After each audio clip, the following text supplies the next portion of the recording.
Pakistan peoples party जो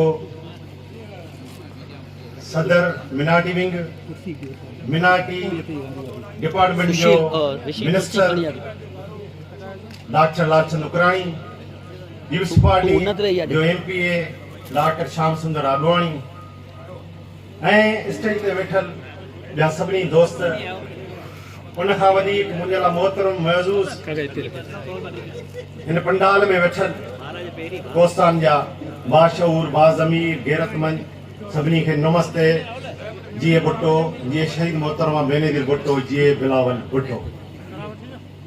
जीअं त मां पहिरियां त मां सभ खां पहिरियां साथ सवाई शेवा मंडलीअ उन्हनि जो शुक्रगुज़ार आहियां जिन असांजो एॾो भरपूर मानातो शानदार इस्तक़बाल कयो ऐं असांखे हिन प्रोग्राम में मदू कयो।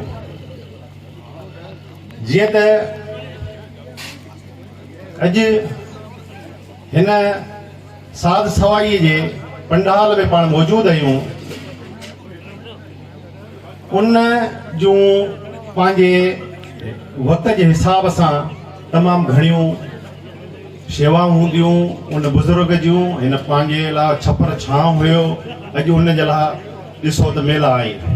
सिंध जी धरती जेका आहे उन सदाई अमन इंसाफ़ ऐं सूफ़ीज़म खे जी प्रचार रही आहे।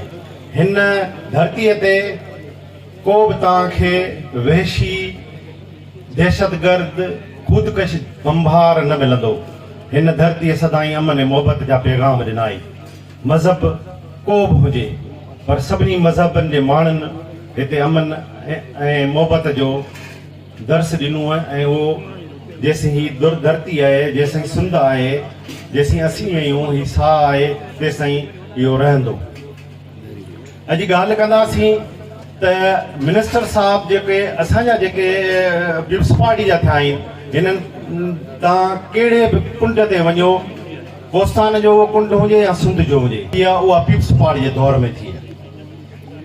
हिते साध सवाई जी ॻाल्हि हले या गुरु मंगल गौर आश्रम जी ॻाल्हि हले या गुरु बालपुरीअ जी ॻाल्हि हले या मॉल जी हले, मतिलबु जेके बि तव्हां जेके कोस्तान जा माण्हू आहियो उहे ॾिसंदा हूंदो त जेके बि कम थिया आहिनि उहे सिर्फ़ु पीपल्स पार्टी कराया। ॿियूं पार्टियूं रहियूं आहिनि, ॿिया बि असांजा MNA MPA मिनिस्टर कुझु थिया आहिनि, ॿियनि पार्टियुनि मां बि थिया आहिनि, पर उन्हनि जी तव्हांखे का बि तख़्ती नज़र न ईंदी। इहो वाहिद पीपल्स पार्टी आहे जंहिं ख़िदमत कई आहे कोस्तान जे माण्हुनि जी। अॼु बि तव्हां ॾिसो त कोस्तान में जेतिरी इज़त पीपल्स पार्टीअ कोस्तानी माण्हुनि खे ॾिनी आहे उहा कंहिं बि पार्टीअ न ॾिनी। सदाई जेको तव्हांजो मिनिस्टर 2007 खां 8 खां जीअं गवर्नमेंट पीपल्स पार्टी आई आहे, तव्हां ॾिसो त सभ खां वधि MP असांजा पीपल्स पार्टी जे तरफ़ां थिया आहिनि। कोस्तान जा मिनिस्टर बि जेके कोस्तान मां थिया आहिनि उहे बि पीपल्स पार्टीअ कया आहिनि। त पीपल्स पार्टी सदाई जेको सो कोस्तान जे माण्हुनि सां, कोस्तान जे अक़लियती माण्हुनि जी नुमाइंदगी भरपूर ॾिनी आहे।